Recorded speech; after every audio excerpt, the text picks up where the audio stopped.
Alright, my name's Neil Cross. So about a week ago I took delivery of the 2025 BMW M2 LCI Grigio Telesto, the individual colour with carbon roof and gloss black wheels. I've made a few videos in the last week which have done really well, unexpectedly. So I think it's a trending topic, right? Sort of riding a wave. So I thought I'd make some more content. I milk that cow. When life gives you lemons, make some lemonade and all that shit. I made a video a couple of days ago where I ranked all the different colours that you can get the M2 in. Right? There's 14 of them. Just gave my thoughts on all of the colours and ranked them from 14 down up to 1. And one person was like, well, what about the interiors? I was like, well, there's like 3. But it kind of got me thinking, I need to make some more content. So I thought, well, if you're looking to build an M2 for yourself and you're just looking for opinions on like all the different options that you can choose, you just want some validation and different viewpoints on the different options you could get, then I can throw something out there. Right? I've got a lot of experience on BMWs. I've owned them for like too many years, more years than I care to admit, and I've got real life experience with the M2 as well, so I can give an opinion on pretty much all the options. So I'm going to go through the US configurator, because the UK configurator, there's fuck all. There's no options whatsoever, because we get everything as standard. So I'm going to do it on the US configurator, which does also apply to the UK one to the most part. I haven't been through the US one yet. I've taken a quick look at it and I've noticed there's more options, but so I'm going to go through it for the first time here. Okay, so let's hop on over to this is the UK configurator. Just so for all you US guys, this is what our configurator looks like. It's actually very nice. It's, apart from it being blinding white and having no dark mode, but there's the colors that we've got. If we want to look at the individual paints, we have to hop on over to this individualizer, where we see our huge array of 4 individual colors. You know what I found, which is really unusual? Even if you're right, look, let's just disable the M cars and just look at a basic 1 series. You want an individual color on the regular 1 series, you've got hundreds and hundreds and hundreds of individual colors to choose from. Like, fucking, it just goes on and on and on and on and on and on and on. There's hundreds and hundreds of colors. Yeah, with the M2 we get 4. What's the crack with that? I have no idea. Even the regular 2 series, like just the regular 2 series Grand Coupe, you can choose from any one of hundreds of colors. I don't know what the crack is, but yeah, M2, 4. M3, all of them. M4, all of them, etc., etc., yada, yada, yakety, schmackety. Right. But anyway, our configurator, aside from that, is pretty good, right? But we don't have many options. So let's hop on over to the US configurator. I've got it ready, lined up to go. And let's pick the M2 and get cracking on this. So I'm curious myself to see what all the options are. I haven't actually looked at them at a granular level. So M2 Coupe, let's pop into that. My picture's in the way. I don't know what I can do with this. I'm going to move myself over here for now. What's this goddamn little thing here? Can I turn him off? I don't really need that. Yeah, right. Get rid of that. Okay. Let's start designing an M2. I might have to move myself around. I'll just make myself smaller. You don't really need to see me. There we are. Right. So let's start with the colors. So I've already done a video going through every single color. I'll link it wherever they link. And right, so I've already passed comment on those. It is very subjective. In fact, all of this is subjective, but I can pass my opinions on how useful I personally think some of the optional extras might be. Now, your configurator over in the US, you do get the option here built into this regular configurator of choosing the colors. So there's your Voodoo Blue, your Twilight Purple, Java Green, and Grigio Telesto. So mine is Grigio Telesto, $3,000 for grey. Yes, I know it's questionable. I've heard lots of people's feedback on that, but I love it. Like, I'm a sucker for the Grigios, man. Grigio Medio and Grigio Telesto, man, two of my favourite colours. So yeah, I went for that. But if I was choosing it all over again, personally, I'd go for Sapphire Black. Again, most people like black, boring car. Oh, so common, so boring. Fuck off. I don't care, right? You think it's boring? In fact, I had a comment from somebody, which I've just blocked, and I can't be fucked to deal with it. But some guy was just like, well, if you want to lose your car in a car park, well, then go for black, white, or grey. You got an interesting car, get an interesting colour.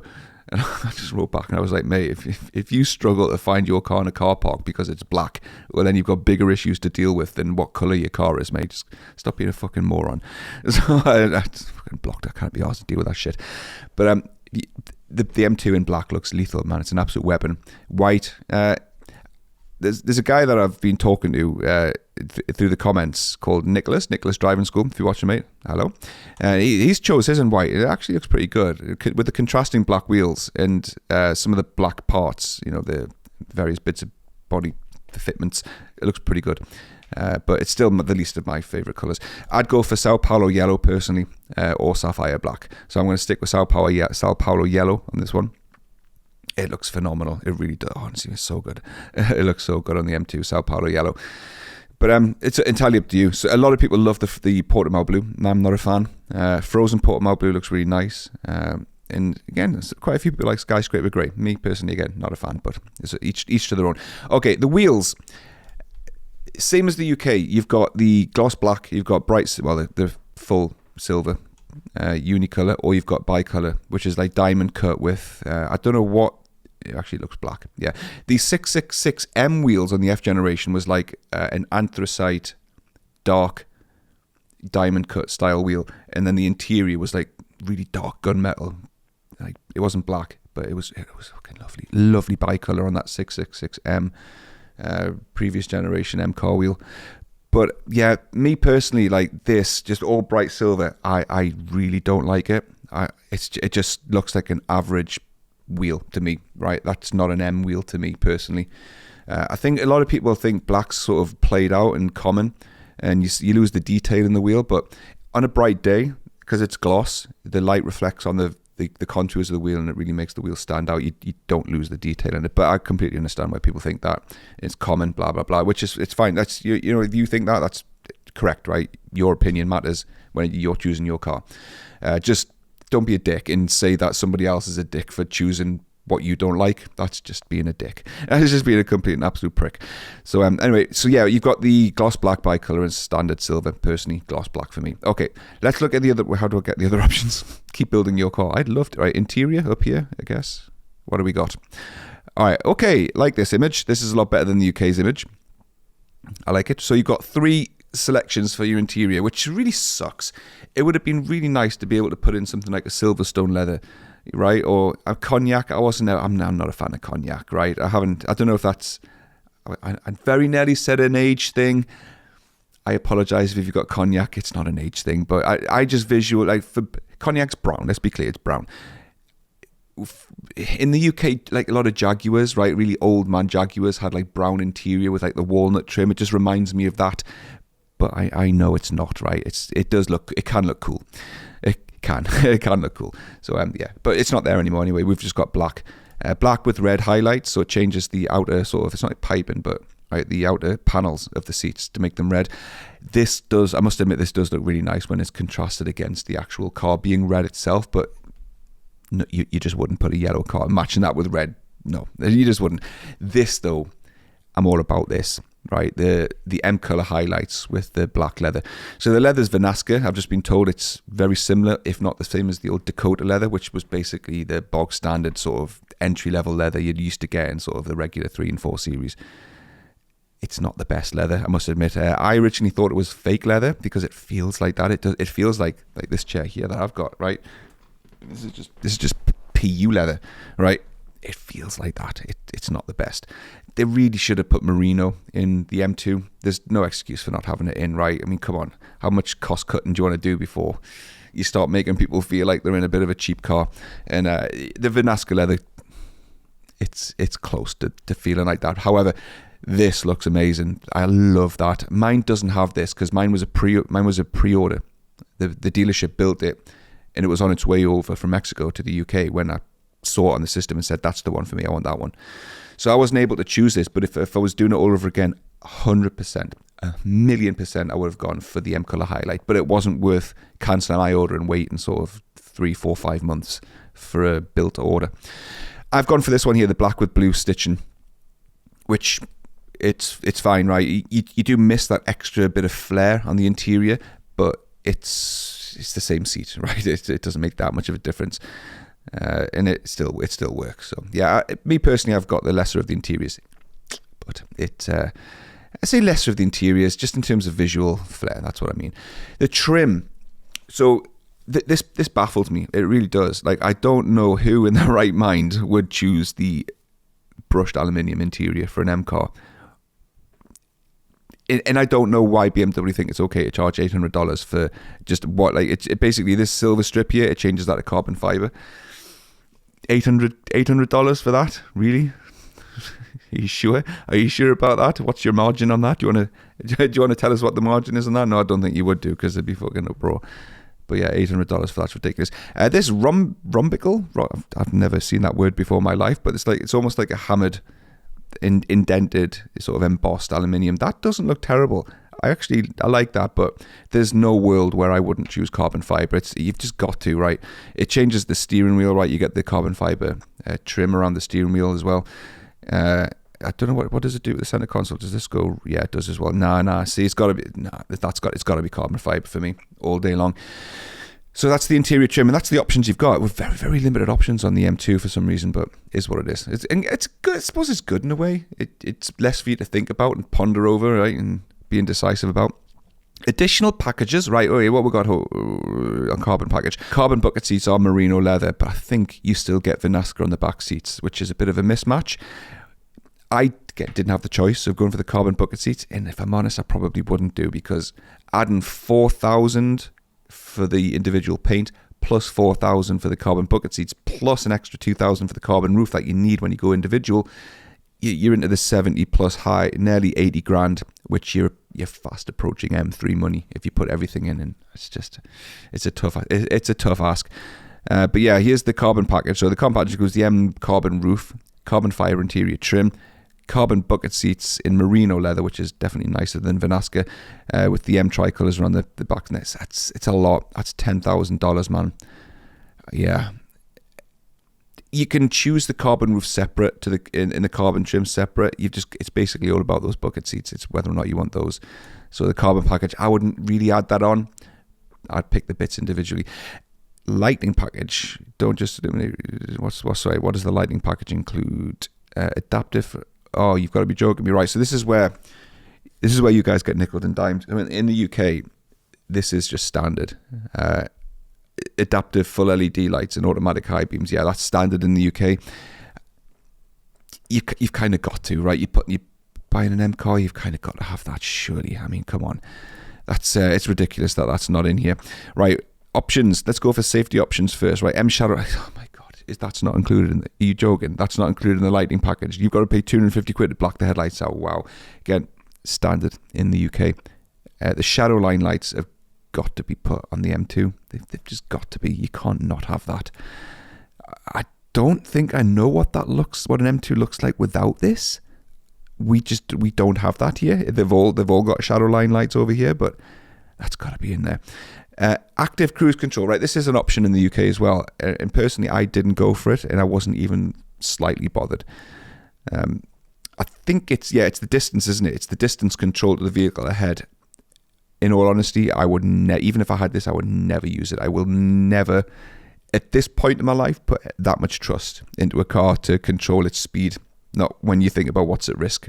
I don't trust it. I work in technology, and because of that, I have a lot of distrust with technology. My job is to fix it when it goes wrong. So no, I wouldn't be putting that in. If you've got $500 and you just like having options, go for it. But variable distance, not for me. Vehicle maintenance programs, that's the service pack, right? We'll do that at the end. Technology, right? What you got here? Live cockpit pro with heads-up display. Are you? This is a wind-up. Is this suggesting that you've got to pay $1,000 to get the heads-up display in an M car in the US?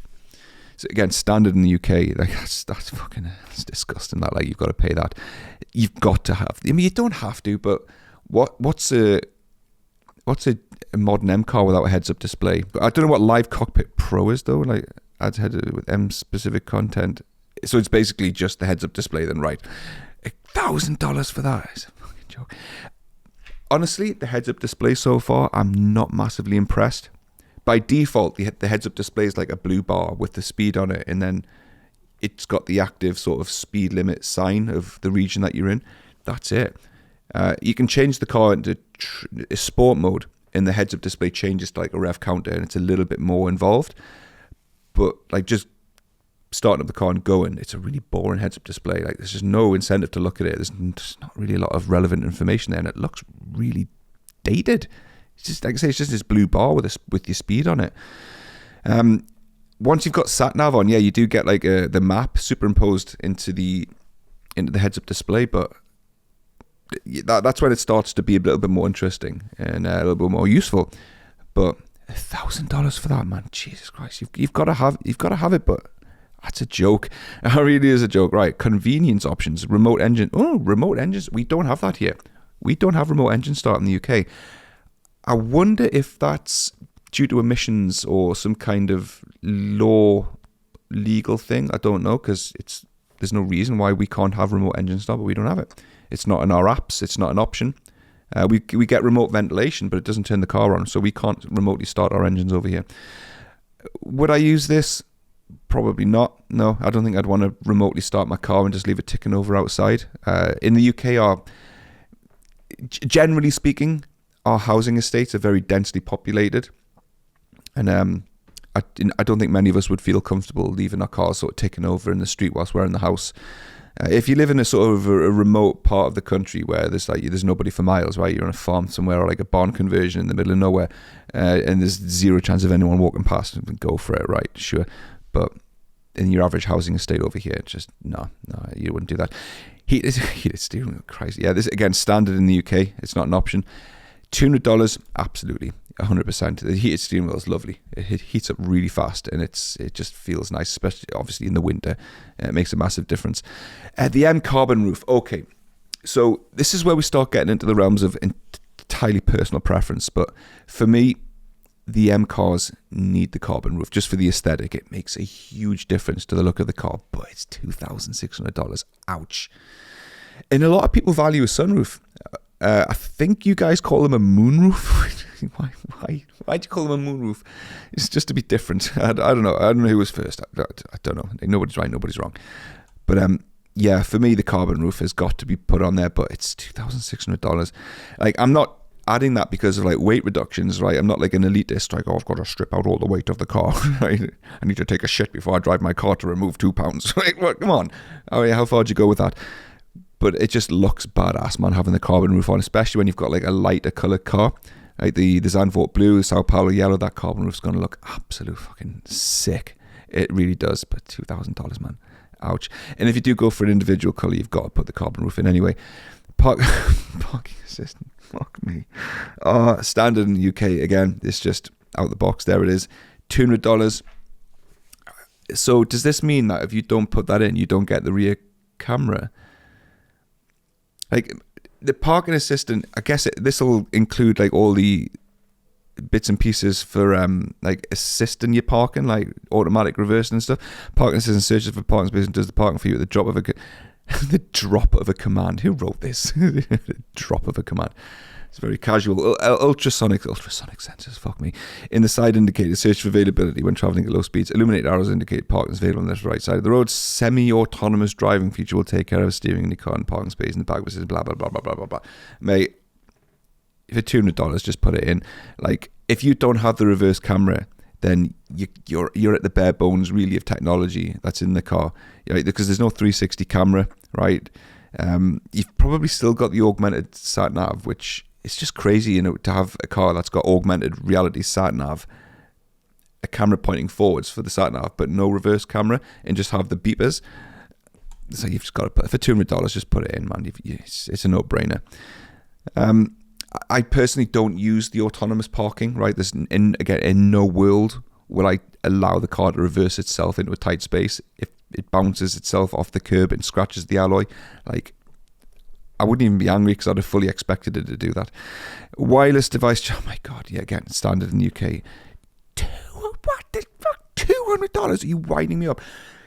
The wireless charging, I must admit, it's very convenient, and I'm glad to see that they've finally designed the wireless charging pad to fit modern phones. Because when I bought my M4 back in 2018, even then, when the M4, when the F generation was first out, the wireless charging pad was too small for Samsung phones because they were getting bigger and bigger. I couldn't use it. Paid for it, couldn't use it. The phone was too big. So I've got the S24 Ultra, Samsung S24 Ultra. It's huge, especially with the case on. I haven't got it with me. It's massive, and it just fits on the wireless charging pad. But the wireless charger, man, it is slow. It is really slow. I don't know what the wattage is, but it's really slow. I think my phone was around 40%, 50% battery. Put it on the wireless charging pad and it was like 3 hours to full charge. So it's like a proper trickle charge. But it's better than nothing, you know. It's it'll probably keep your phone going, at least if you're using Android Auto or whatever else you might be doing with it. So yeah, I'd put that in. I'd put that in because, yeah, man, without these things, there's very little going on inside the 2 Series platform. Alcantara steering, $500, right? Well, that's interesting because we get charged about $800 in the UK for the Alcantara steering wheel. It's nice, I must admit. It does look nice, but I don't think I'd want it. Alcantara is lovely feeling, but over time, that material with your hands always on it, it's gonna degrade rapidly. It's going to start to go shiny, right? The oils off your hands, you can clean your hands, wash your hands as much as you want, but the oils off your hands are going to make that material degrade. You'll end up getting those shiny sort of bald patches or the flat patches that you will get. And there's just no going back from that, right? I mean, I don't know if they can repair Alcantara, restore it back to new, but it's never going to be the same, is it? So I don't know. It might not happen in your lifetime of, you know, having the car, but no, not for me. I'm happy enough with the steering wheel the way it is. But it does look nice. It does look really nice. And it's probably, if you really like it, $500 is worth taking a punt on to have that level of sort of luxury inside the car. $4,500 for the carbon bucket seats. That'll take you to $75,000. I've never sat in the carbon bucket seats. I don't know what they're like. I can't speak for them. They do look phenomenal. The merino, I've had merino leather in the previous car. It is a nice leather, but $4,500, man, I don't know, but a lot of people have gone for it, so it's just entirely a you thing. But it's taken the car into a much bigger price bracket. Performance options, right? Manual transmission, 8-speed auto. It's just personal preference, isn't it? Like, I'm at a point in my life where I'm done with manual cars. Like, I just don't want to be dipping the clutch. I spend most of my time in traffic, so dipping the clutch and moving the gear stick, I'm done with it. I'm not going to race the car. I think the majority of people who buy these aren't going to race the car on a track. So, you know, but a lot of people value that, right? They just like being, you know, at one with the car, right? Manual transmissions make them feel that way, which I totally understand. But for me, no, not for me. And I've heard that just from watching videos, the manual transmission's a bit mushy. It's not the best. The stick's in a weird place. So it's up to you. I'd obviously test drive it to make your own mind up. The auto box that I've got, so it's not the double clutch transmission that I've had in the past, and it's noticeably slower for gear shifts than the double clutch was, but it's not a terrible gearbox. It's an 8-speed though, as opposed to a 7, which I've had which the M4, the F83 that I had, M4 had. So 8 gears is quite a lot for an auto box in a sports car anyway. You do find yourself changing gears really quickly. And those gears are a little bit laggier. Probably 0.3, 0.4 seconds lag from pressing the flappy paddle or the stick shift to the gear actually changing. But it's not terrible. So that's up to you. M compound brakes with red calipers. Nothing. What? What do you mean? M compound brakes, again, this is not an option for us. We can have the calipers red, but it's nothing about compound brakes. M compound brake. But surely, if the entire braking system was changing, there'd be a price on that. Sports dynamics, yeah. The ventilated drilled brake discs work with a stunning. Is this not what you already get? It's just the red paint. Like, I don't understand what this is. Like, if I add this to the build, is it going to add another? It's not adding it to the build. Why is it not adding it to the build? I don't know. Personally, if that did give you like carbon ceramic brakes or something like that, normally that's like a $9,000 option in previous generations. It's just not something that most of us are going to use unless you are going to track it. But the red calipers versus the blue calipers, match it to the paint that you've gone for, right? So, like, for example, I think the blue looks best with Sao Paulo yellow. With grey paints, like a skyscraper, I personally think the red calipers look better because they go with, you've got the red tint on the rear light clusters, and that all ties in with the red calipers. And then also you could possibly have like the red seat panels, and then it's sort of like that colour flowing through it. I really don't like this, man. What, this reflector on the US models? We don't have that in the UK on the European models. There must be some US law to have like a reflector on the side. I don't like that. It doesn't ruin the car by any stretch, but it's a distraction. It's just, it just looks odd. It looks out of place to me anyway. I haven't not seen that day in, day out. So yeah, the calipers, I'd go for what matches the colour of the car. So yeah, those are the performance options. And then the M drivers package, man, seriously, $2,500. This is basically like a day with a driving instructor. Like, I already know that's going to be a day sitting in the passenger seat with some guy who's a failed racing driver who wants to show off, and he's just taking his anger out on a car on a track. I mean, you might get a. I mean, I would imagine you do get a jump in and actually do some driving, but I've never done it, but I can just imagine it being like the guy's just like shitting his pants because he's had some people crash it in the past, and he's got to, he gets docked wages when someone has a dink. So you're just told to be careful, right? Don't drive too fast. It's a fucking track day. Don't drive too fast. Come on, man. I just want to tool the car around. $2,500 for that, though. Nah, absolutely not. What? Are you joking? $2,500 to go to a track day and be told off by a driving instructor? No, not enough for me. The vehicle maintenance programs, where we are, half an hour. Well, come on, man. It's free content, isn't it? Right, the vehicle maintenance program. So this, I don't know if this is an extended warranty or if this is just a service plan. We don't get these options in the UK. We get we get a service plan, but it's a 3-year service plan and a 3-year warranty. That's it. Oh, hello, cat. I'm busy. On, you can go up there. So what's the price is what we're looking at here. So additional coverage of up to 1 year or 14,000 miles of coverage. Total coverage of the car will be 4 years or 50,000 miles. $2,500. Wow. Okay. I don't. So you're getting 1 year of extra servicing for $2,700.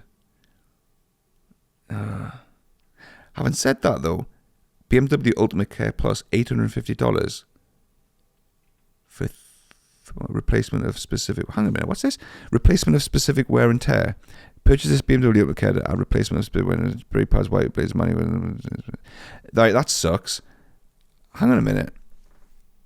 That doesn't say anything about servicing. That's just total coverage of wear and tear items. I don't know. I mean, that seems a lot for just wear and tear items. If that's a service plan where you get the car serviced, if it's a maintenance plan, then $850 for 3 years would be outstanding. But if it's not that, and you still have to pay for your servicing, I don't see that as being good value at all. The Ultimate Care Plus 1 bundle, I mean, surely this has got, for $2,500, this has got to be servicing. I don't know. I don't know. It's just a lot of jargon there. I can't be asked to read that, but it's up to you whether you value that. In the UK, we have to service the cars ourselves. It's £2,500 for a 3-year servicing plan, so that will get the services taken care of. I've got that because the services for M cars are absolutely ridiculous, man.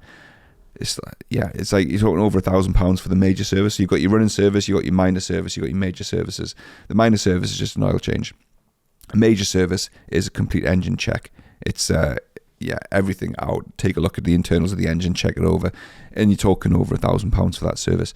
So I've got the service plan included in mine, because when that rolls around, that stings when you've got to pay for that. Unless you plan on getting rid of the car before then, but again, that's down to you.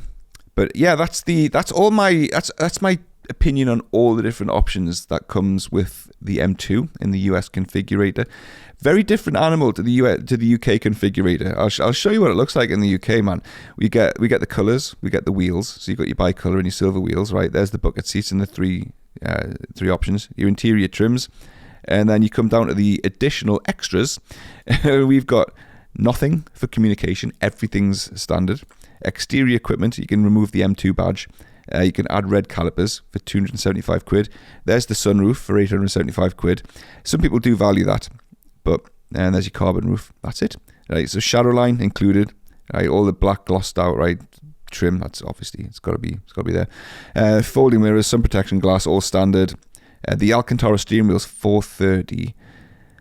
Okay, that's not as much as I thought it was. Why did I think it was £800? It's not. It's $430. Fine. Okay.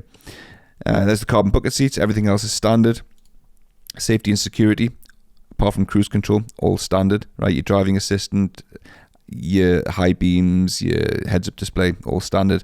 Adaptive lights, standard. And then technology, everything standard, the whole lot. There you go. So it's all in there. So that's why I didn't go through the UK configurator, because there's fuck all there. But anyway, there you go. That's my thoughts on the M2 configurator options. So if you've sat through and listened to me waffle on, then that's my opinions. Maybe they align with yours. Maybe you've just got some tips. I don't know. But yeah, I'm going to call that there. It's nearly midnight. You can probably tell by the redness of my face, unless I put a filter on this and get rid of the redness, but who knows. But yeah, so next week my car's going for the machine polish. I'll do a video then to show what it looks like after that. I'm possibly going to be picking up the G90 M5 whilst it's in getting a machine polish, so I'll be sure to make a video when I get that. But yeah, thanks for watching. If you haven't subscribed already, please do. This channel is not doing too bad, actually. It's doing all right. So yeah, the more people that subscribe, the more incentives I'm going to have to keep on making videos if anyone's actually interested in watching them. I've got future mods coming for the car. So yeah, again, like I'll make videos of those if there's actually people sticking around to watch them. Thanks very much. I'll see you